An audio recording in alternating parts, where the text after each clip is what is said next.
समजा असा बोल म्हातारा माणूस मला समाज भारतच नाही माय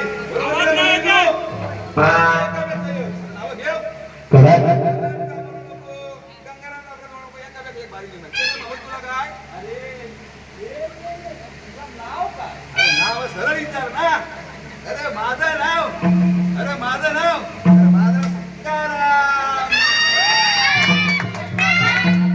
सकाराम. नावातच जमाय मला सगळीकडे दिवऱ्या आम्ही म्हणून तर आपली वाजवायची नाही. वाजवायची म्हणजे आपली इतर करायची नाही. पाहिलं का सगळं इकडं आता पहिलं सांग मला या तुमच्या गावावर त्या कार्यक्रमावर पिक्चर बनवायचा. पिक्चर काय जो आमच्या एका एक पात्र विचारा इकडची म्हातारी पात्र कसं असतं.